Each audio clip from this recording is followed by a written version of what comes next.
Bommarillu serial episode 553 12th August 2026 ఏం జరిగిందో చూద్దాం. హారికతో తరుణ్, ఈసారి నేను సిటీలోని బెస్ట్ హాస్పిటల్ ఏంటో కనుక్కొని నిన్ను అక్కడికి తీసుకుని వెళ్తాను సరేనా అంటాడు. అలాగే తరుణ్ అంటుంది హారిక. మేఘన వస్తుంది. ఏంటి హారిక, మీరు మళ్ళీ పిల్లల్ని కనే ఆలోచనలో ఉన్నారా అని అడిగితే, అవునక్క, మురారి ఆలోచనలతో నేను బాధపడకుండా ఉండాలి అంటే మేము మళ్ళీ పిల్లల్ని కనడమే కరెక్ట్ అనిపించింది అని హారిక అంటుంది. మేఘన, కనండి హారిక, మీరు మళ్ళీ పిల్లల్ని కనండి, కానీ ఈసారైనా పుట్టే పిల్లల్ని ఎవరు ఎత్తుకుపోకుండా జాగ్రత్త పడండి, అదే నేను మీకు ఇచ్చే సలహా. ఉషా ఫ్యామిలీ కోర్టుకు వెళ్తుంది. ఏంటి ఈరోజు కిరణ్ గారు నీతో కలిసి రాలేదా, ఆయన కనబడట్లేదు అని అడుగుతుంది. అక్కడ ఉన్నావిడి ఉషా ఏమో, లేదు ఇద్దరం కలిసి రాలేదు, ఆయన విడిగా వస్తారు అని అంటే, ఈరోజు కౌన్సిలింగ్ ఉందని ఆయనకి తెలుసు కదా అని అడుగుతుంది ఆవిడ. ఉషా, తెలుసండి, ఈరోజు కౌన్సిలింగ్ గురించి మర్చిపోలేదు కదా అని ఆయనే నాకు కాల్ చేసి అడిగారు అంటుంది ఉషా.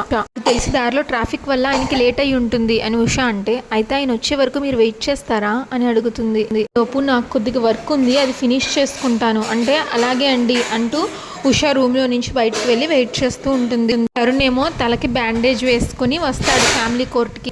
ఏం జరిగింది, తలకి ఆ కట్ ఏంటి, దారిలో వస్తుంటే యాక్సిడెంట్ ఏమన్నా జరిగిందా అని ఉషా అడిగితే, ఏదో ఒకటి జరిగిందిలే, అయినా అవన్నీ నీకెందుకు అంటాడు కిరణ్. అదేంటండి అలా అంటారు, మీ తలకి దెబ్బ తగిలితే నేను మౌనంగా ఎలా ఉంటాను అని ఉషా అడిగితే, కరెక్ట్గా చెప్పవు ఉషా, నీకు ఎక్కడ మౌనంగా ఉండాలి, ఎక్కడ మాట్లాడాలి అనేది బాగా తెలుసు, అందుకే నేను కూడా అదే చెప్తున్నాను, కౌన్సిలర్తో మాట్లాడు, నీకు విడాకులు కావాలి అని చెప్పేసేయి అని కిరణ్ అంటాడు. ఉషా ఏమో, ఏమండి, నేను మీ తలకి తగిలిన దెబ్బ గురించి మాట్లాడుతుంటే మీరు మనం విడిపోవటం గురించి ఎందుకు మాట్లాడుతున్నారు అని అడిగితే, కిరణ్ ఏమో, నువ్వు తలకి తగిలిన దెబ్బ గురించి మాత్రమే చూస్తున్నావు, కానీ నన్ను దూరం పెట్టి నా గుండెను ముక్కలు చేస్తున్నావు అన్న విషయం నువ్వు ఎప్పుడో మర్చిపోయావు, అయినా ఇది బయటికి కనిపిస్తుంది కాబట్టి అడిగావు, కానీ నువ్వు నా మనసుకు చేసిన గాయం అది బయటికి కనిపించదు కాబట్టి నువ్వు దాన్ని పెద్దగా పట్టించుకో, అంతేగా, ఇప్పటికే లేట్ అయింది, పద లోపలికి వెళ్దాం అంటూ ఆ ఫ్యామిలీ కోర్ట్ కౌన్సిలర్ దగ్గరికి వెళ్తారు ఇద్దరు. ఆవిడ చూసి, కిరణ్ గారు, తలకి ఆ గాయం ఏంటి, ఏం జరిగింది అని అడిగితే, ఏం లేదు కౌన్సిలర్ గారు, ఇక్కడికే వస్తుంటే కార్కి చిన్న యాక్సిడెంట్ అయింది, అందుకే లేట్ అయింది అంటాడు కిరణ్. ఆవిడ, మీరు రెస్ట్ తీసుకోవాల్సింది పోయి అసలు కౌన్సిలింగ్కి ఎందుకు వచ్చారు, ఈరోజు మనం కౌన్సిలింగ్ క్యాన్సిల్ చేసుకుందాం, మీరు కొద్దిగా క్యూర్ అయ్యాక అప్పుడు మళ్ళీ పెట్టుకుందాం అని అంటుంది. పర్లేదు, నేను బాగానే ఉన్నాను, నాకేం రెస్ట్ అవసరం లేదు, మీరు కౌన్సిలింగ్ స్టార్ట్ చేయండి అంటాడు. నేను చెప్పేది కాస్త వినండి కిరణ్ గారు, మనం నెక్స్ట్ టైం ఈ సెషన్ని కంప్లీట్ చేద్దాం, మీరు ఇంటికి వెళ్ళి రెస్ట్ తీసుకోండి అని చెప్తుంది కౌన్సిలర్. ఉషా గారు, ఆయన్ని తీసుకెళ్ళండి అంటే, ఇంకా చేసేదేం లేక కిరణ్ అక్కడి నుంచి వెళ్ళిపోతాడు. ఉషా ఇంకా థ్యాంక్స్ అని చెప్పి ఉషా కూడా వెళ్తుంది వెనక. ఏమండి, కారులో వస్తుండగా యాక్సిడెంట్ అయింది అని చెప్పారు, కానీ కార్కి ఏం కాలేదు కదా, అసలు ఎందుకు అలా చెప్పారు అని అడుగుతుంది ఉషా. ఏం జరిగింది అన్నది నీకు అనవసరం ఉషా, నేను నీకు సర్వీస్ చెయ్యాలి అని అన్నావు, దాని గురించి అడుగు, చెప్తా చేస్తా, కానీ నా తలకి దెబ్బ తగిలింది అని నువ్వు చూపించే ఈ సింపతి నాకు అక్కర్లేదు అంటాడు కిరణ్. ఇప్పుడు ఉషా తన మనసులో, ఈయన నా మీద కోపంతో చెప్పట్లేదు, కానీ ఏదో పెద్ద ప్రమాదమే ముంచుకొచ్చింది అని నాకు అర్థమవుతుంది.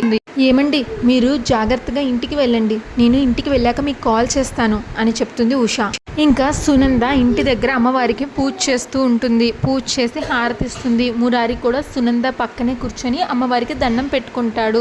ఈలోగా పక్కనే ప్రభు వచ్చి కూర్చొని, ఏంటి సునంద, నీ కోరికలు తీర్చిన అమ్మవారికి మళ్ళీ ఏం కోరుకుంటున్నావు అని అడుగుతాడు. సునంద, నా కోరికలన్నీ తీర్చిన ఆ అమ్మవారిని ఇంకేం కోరుకుంటాను చెప్పండి, ఆ అమ్మవారు నా మురారిని పూర్తి ఆరోగ్యవంతుడిని చేసింది, వీడు దూరం అయిపోతాడేమో అన్న భయంతో ఆత్మహత్య ప్రయత్నం చేసి చావు అంచుల దాకా వెళ్ళిన నన్ను బతికించింది, నా కొడుకు నాకు దూరం కాకుండా ఎప్పుడు నా దగ్గరే ఉండేలాగా చేసింది, తెలుసో తెలియకో నేనేమైనా తప్పు చేసినా కన్న తండ్రిలా కడుపును పెట్టుకొని చూసుకునే భర్తని ఇచ్చింది, ఇన్ని వరాలు ఇచ్చిన అమ్మవారిని ఇంకేం కోరుకుంటాను చెప్పండి అని సునంద అంటే, ప్రభు, అవును సునంద, నువ్వు చెప్పింది అక్షరాల సత్యం, మనం ఈ రోజు ఇలా సంతోషంగా ఉన్నామంటే కారణం అమ్మవారి దయే, అమ్మవారి దయ వల్లే మనం ఈ రోజు ఇలా క్షేమంగా ఉన్నాం. సునంద కూడా, అవునండి, మనకి ఇన్ని వరాలు ఇచ్చి మనల్ని దీవించిన ఆ అమ్మవారికి మనం మొక్కిన మొక్కులు కూడా తీర్చుకోవాలండి అని చెప్తుంది సునంద. ప్రభు కూడా, అవును సునంద, నువ్వు చెప్పినట్టే మొక్కులన్నీ తీర్చుకుందాం అంటూ దండం పెట్టుకుంటాడు. అరుణ్ ప్రభు వాళ్ళ ఇంటికి వస్తాడు. నమస్తే తరుణ్ గారు, ఎలా ఉన్నారు? హారిక ఎలా ఉంది అని అడుగుతుంది సునంద. బాగున్నాం, మంచిగానే ఉంది అంటే తనని కూడా తీసుకురావాల్సింది అని సునంద అంటే, లేదు సునంద గారు, నేను వర్క్ మీద ఇటువైపు వెళ్తూ మురారిని చూసి వెళ్దామని వచ్చాను. ఈసారి వచ్చినప్పుడు తప్పకుండా తనని కూడా తీసుకొని వస్తాను అంటాడు తరుణ్. మురారిని ఎత్తుకొని ముద్దు పెట్టుకుంటాడు తరుణ్. అప్పుడు సునంద పాతవన్నీ గుర్తు చేసుకుంటుంది. తరుణ్ వాళ్ళ ఇంటికి వచ్చినప్పుడల్లా మురారికి ఏదో ఒక బొమ్మ తీసుకొని రావడం, మురారిని ఆప్యాయంగా పలకరించడం అవన్నీ గుర్తు చేసుకుంటుంది సునంద. సునంద కళ్ళల్లో నీళ్లు తిరుగుతాయి. వాళ్ళ నాన్నతో తను ఎమోషనల్గా మురారి ఉన్నప్పుడు. సునంద, తరుణ్ గారు, అప్పుడు మీ ప్రవర్తనలో మురారి తండ్రి అని నాకు అర్థం కాలేదు, కానీ ఇప్పుడు గుర్తు చేసుకుంటుంటే మీరు మానసికంగా ఎంత నలిగిపోయారు అన్నది నాకు ఇప్పుడు అర్థమవుతుంది. అప్పుడు మేము చేసిన దానికి మమ్మల్ని క్షమించండి అని సునంద అంటే, అలా అనకండి సునంద గారు, మీ తల్లి మనసును నేను అర్థం చేసుకోగలను. వీడిని కన్నది మేమే అయినా మేము కూడా ఇవ్వలేనంత ప్రేమని మీరు వీడికి ఇచ్చారు. అది చూసి నేను మొదటి నుంచి మీకు సపోర్ట్గా నిలిచాను అని తరుణ్ అంటాడు. అప్పుడు ప్రభు కూడా, అవును సునంద, ఈ రోజుల్లో తరుణ్ గారు లాంటి మనుషులు ఉండటం చాలా అరుదు. మురారి తన కన్న కొడుకు అని తెలిసి కూడా మొదటి నుంచి మనకి సపోర్ట్ చేస్తూనే ఉన్నాడు. చివరికి హారిక గారు కూడా ఏగు తెంచుకుని పుట్టిన బిడ్డను త్యాగం చేసి మన పాలిట దేవత అయ్యారు. తరుణ్, హారిక నిజంగా దేవతే, కానీ ఒక్కొక్కసారి ఆ దేవతలకు కూడా కన్నీళ్ళు కష్టాలు తప్పవు అంటాడు. సరే ప్రభు, నేను వెళ్ళొస్తాను, వస్తానమ్మా అంటాడు తరుణ్. సరే తరుణ్ గారు, మీ బిడ్డను చూడడానికి మీరు ఎప్పుడైనా ఈ ఇంటికి రావచ్చు అంటుంది సునంద. ఇంకా సంజయ్ అప్పుడే ఇంటికి వస్తాడు. ఉషానేమో ఏడ్చుకుంటూ బావగారు అంటుంది. ఏంటి ఉషా, ఏమైంది, ఎందుకు ఏడుస్తున్నావు చెప్పు అంటాడు. ఆయన ఈరోజు ఫ్యామిలీ కోర్టుకు వస్తుండగా దారిలో ఆయనకి యాక్సిడెంట్ అయింది. ఏంటి, కిరణ్కి యాక్సిడెంట్ అయిందా అని సంజయ్ కంగారు పడితే, అవును బావగారు, కార్కి యాక్సిడెంట్ జరిగి తలకి గాయమైంది అన్నారు, కానీ నేను తర్వాత చూస్తే కార్కి ఎటువంటి డ్యామేజ్ లేదు అని ఉషా అంటే, ఏమిటమ్మా నువ్వు చెప్పేది అంటే, నిజం బావగారు, ఆయన చెప్పినట్లు కోర్టుకు వస్తుండగా అక్కడ ఏమీ జరగలేదు, దానికి ముందే ఏదో జరిగింది, ఆయన ఆ విషయం చెప్పట్లేదు. అందుకే ఒక్కసారి మీరే ఆయన దగ్గరికి వెళ్ళి అసలు ఏం జరిగిందో తెలుసుకుంటారా, నాకు చాలా భయంగా ఉంది బావగారు అంటుంది ఉషా ఏడుస్తూ. సంజయ్, నేను ఇప్పుడే బయలుదేరుతాను, నువ్వు ఏం టెన్షన్ పడకు, ధైర్యంగా ఉండు అని చెప్పి వెళ్తాడు. సంజయ్ కిరణ్ దగ్గరికి వెళ్ళి, అరే కిరణ్ అంటే, రా అన్నయ్య కూర్చో అంటాడు. తలక గాయం ఏంటి అని సంజయ్ అడిగితే, ఏం లేదన్నయ్య, కోర్టుకు వెళ్తుండగా దారిలో చిన్న యాక్సిడెంట్ అయింది, అంతే, అంతకు మించి ఏం లేదు అంటాడు కిరణ్. ఉషకి చెప్పినట్టు నాకు కూడా అబద్ధం చెప్పాలి అని చూస్తున్నావా? నేను వచ్చేటప్పుడు కార్ మొత్తం చెక్ చేశాను, కార్కి యాక్సిడెంట్ అయితే ముందు బంపర్ విరగాలి, కార్కి ఏమీ కాకుండా నీ తలకి మాత్రం ఈ గాయం ఎలా అయ్యిందిరా? కిరణ్ అంటే, తనకి నేను నిజం చెప్పలేదని నీకు జరిగిందంతా చెప్పి నిన్ను ఇక్కడికి పంపించిందా అంటాడు కిరణ్. సంజయ్, అది కాదురా, నీ గురించి ఆలోచిస్తూ అక్కడ ఉష చాలా టెన్షన్ పడుతుంది, అయినా తను చెప్పిందని కాదు, నేనే నీకేం జరిగిందో అని తెలుసుకుందామని వచ్చాను, నాకు నేనుగా అంటాడు సంజయ్. నిజం చెప్పు కిరణ్, అసలు ఏం జరిగింది అని సంజయ్ అడిగితే, కోర్టుకి బయలుదేరుతుండగా నా మీద కొంతమంది రౌడీలు అటాక్ చేశారు, వాళ్ళు ఎవరు, ఎందుకు నన్ను అటాక్ చేశారు అనేది నాకు తెలీదు, ఎదురు తిరిగి నన్ను నేను సేవ్ చేసుకున్నాను, కానీ ఒకటి మాత్రం నిజమన్నయ్యా, నొప్పి దెబ్బ దగ్గర లేదు, గుండెల్లో ఉంది. ఎందుకంటే నా మీద అటాక్ చేసిన వ్యక్తుల కన్నా అటు నాతో కలిసి ఉండక ఇటు విడాకులు ఇవ్వక నన్ను అనుక్షణం బాధ పెడుతున్న ఉష అంటేనే నాకు భయంగా ఉంది. వాళ్ళు కత్తులతో దాడి చేసి నా శరీరాన్ని గాయపరచాలి అని చూశారు, అది నొప్పిని ఇస్తుంది, కానీ ఉష నా మనసునికి గాయం చేస్తుందన్నయ్య, కత్తిపోటుకి మందు ఉందేమో కానీ ఉష నాకు చేసే గాయానికి మందు లేదు. అప్పుడు సంజయ్, అరే కిరణ్, ఉష మౌనం వెనక్కున్న ఆవేదనని నువ్వు అర్థం చేసుకోవట్లేదురా, అయినా మౌనం అంటే మాట్లాడకపోవడం కాదురా, మాటల కందని గాయాన్ని మొయ్యటం, పైగా ఇప్పుడు తను కడుపుతో ఉంది, ఈ పరిస్థితుల్లో నువ్వు తనపైన కోపడటం న్యాయం కాదు. కిరణ్ ఏమో, నేను కోపడట్లేదన్నయ్య, నా బాధను నీకు అర్థమయ్యేలాగా చెప్తున్నాను, తన కడుపులో పెరుగుతున్న మా బిడ్డని జాగ్రత్తగా చూసుకోవాలి అన్న ఆలోచన నా మనసులో ఎప్పుడు ఉంటుంది అని కిరణ్ అంటే, నీ గురించి నాకు తెలుసురా, నీకు కోపం వచ్చినా లేక అవతల వారికి వచ్చినా ఫస్ట్ కరిగిపోయేది నువ్వే అని, కానీ కిరణ్, నీ మీద అటాక్ చేసిన వాళ్ళు ఎవరో తెలుసుకోవాలి అంటే మనం పోలీస్ స్టేషన్లో కేసు పెట్టాలి, ఎప్పుడు ఏం జరుగుతుందో అని ప్రతి క్షణం భయపడాల్సి వస్తుంది అని సంజయ్ అంటే, స్టేషన్లో కంప్లైంట్ ఇవ్వడం నాకు ఇష్టం లేదన్నయ్యా అంటాడు కిరణ్.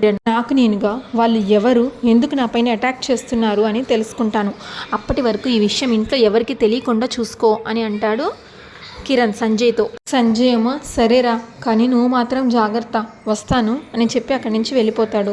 ఉషా ఆఫీస్లో అటు ఇటు తిరుగుతూ వెయిట్ చేస్తూ ఉంటుంది. సంజయ్ అక్కడికి వస్తాడు. బావగారు ఆయన్ని కలిసారా, ఏం జరిగిందో కనుక్కున్నారా అని అడుగుతుంది. సంజయ్ కిరణ్ చెప్పినట్లు అది యాక్సిడెంట్ కాదు ఉషా, ఒక ప్లాన్ పథకం ప్రకారం ఎవరో కావాలనే వాడిని చంపాలని వేసిన ప్లాన్. ఉషా ఏమో ఎటాకా, ఎవరు చేసుంటారు, ఎందుకు చేసుంటారు, ఆయన్ని చంపాలి అన్న ఆలోచన ఎవరికి ఉంటుంది బావగారు అని అంటుంది ఉషా. ఆయనకి ఎవరితో శత్రుత్వం లేదు కదా, అలాంటప్పుడు ఆయన్ని చంపాలని ప్రాణాలను తీయాలన్న ఆలోచన ఎవరికి వచ్చి ఉంటుంది, అదే నాకు అర్థం కావట్లేదు ఉషా అని సంజయ్ అంటాడు. ఈలోగా తరుణ్ అక్కడికి వస్తాడు. ఏమైందన్నయ్య, అర్జెంటుగా రమ్మని చెప్పావు అని అడుగుతాడు తరుణ్. ఈరోజు ఫ్యామిలీ కోర్టుకి బయలుదేరిన కిరణ్ మీద రౌడీలు అటాక్ చేసి చంపపోయారు తరుణ్ ఏమో ఏంటన్నయ్య నువ్వు చెప్పేది, కిరణ్ మీద అటాక్ జరిగిందా, వాడికేం కాలేదు కదా, ఇప్పుడు వాడు ఎక్కడున్నాడు, ఎలా ఉన్నాడు అని అడుగుతాడు. సంజయ్ ఇంట్లోనే ఉన్నాడు, పెద్దగా ప్రమాదం ఏం జరగలేదు కానీ తలకి కొంచెం గాయమైంది, అయినా అటాక్ చేసింది ఎవరో తెలుసుకోవడానికి వాడిని స్టేషన్కి వచ్చి కంప్లైంట్ ఇవ్వనాల్సింది అంటాడు తరుణ్. సంజయ్ ఏమో నేను అదే అన్నానురా, కానీ వాడేమో నేను కంప్లైంట్ ఇవ్వను అని అంటున్నాడు.